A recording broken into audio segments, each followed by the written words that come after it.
During our last 10x shift, someone pushed back on the backcasting exercise with the sharpest question I've gotten recently.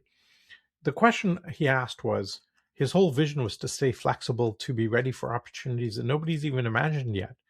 So, how is he supposed to backcast from a future that he can't predict? It's a great question. It comes from a very common confusion of what backcasting really is. One quick thing first, backcasting is one of the core moves in the book Organizational Singularity. We've linked it in the description below.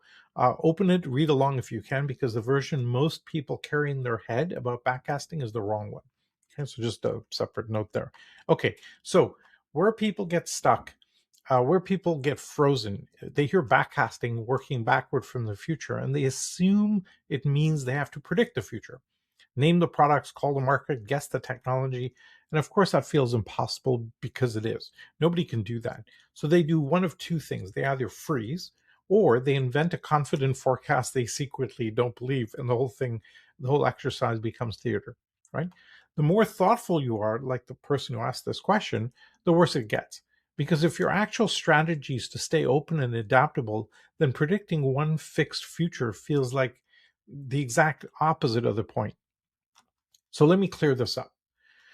Backcasting is not forecasting. You're not predicting what the future will be. You're choosing your end destination and your vision and working back from it. And here's the part that breaks the logjam.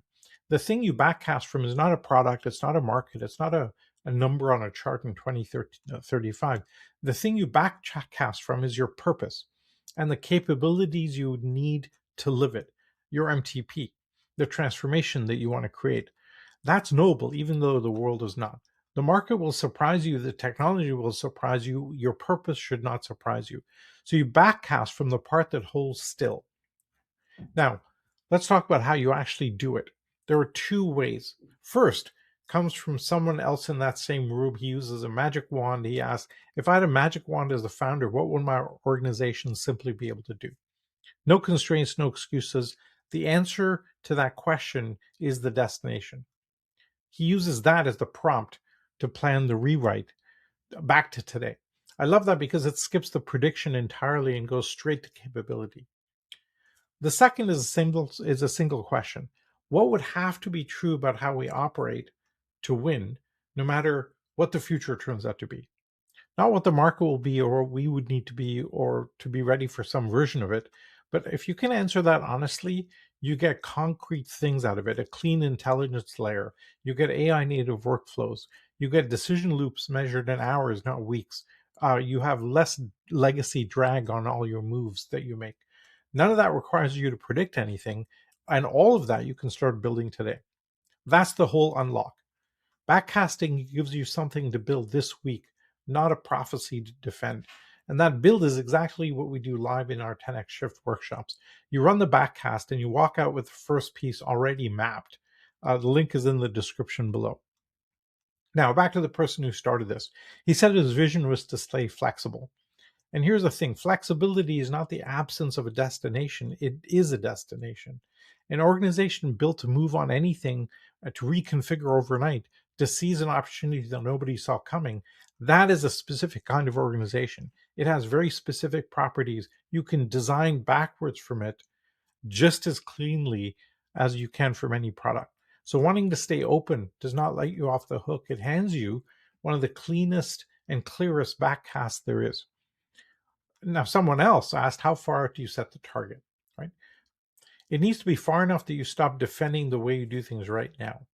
And for most people, that's somewhere in the back half of a decade. But the test is not the date. The test is whether the horizon is far enough to break you out of that incremental thinking. If you're still protecting this year's setup, you've not gone far enough. Let me be straight about what backcasting does and does not give you. It does not make you right about the future. You will be wrong about the specifics. Okay, everyone is. I remember somebody, a VC, once looking at my 5-year projections in a big spreadsheet and saying, one thing I know about that spreadsheet is every number is going to change, right? It's not that. It's a structure in the direction that holds. And it's a build that you can start now that's not hostage to a prediction. Okay? It's not a one-time prophecy you carve in stone. You rerun it on a rhythm. You need to redo the backcasting exercise regularly because as the technologies change, the backcast path will change. Okay, it's a rhythm. The future moves and your read of it sharpens and you backcast again. And if if you do properly, it makes your direction pretty certain, even when the world refuses to be certain. In the 10x shift, the backcast is a live exercise. You pick your destination, you work back to a first move, and you leave with something real that you can build, not a forecast you can try and defend. If you've been staring at an uncertain future, wondering where to start, our link is below. We're here to explore how we shift our mindset, our organizations, and our systems for the future. If that matters to you, please like the video, comment below, and subscribe. It really does make a difference.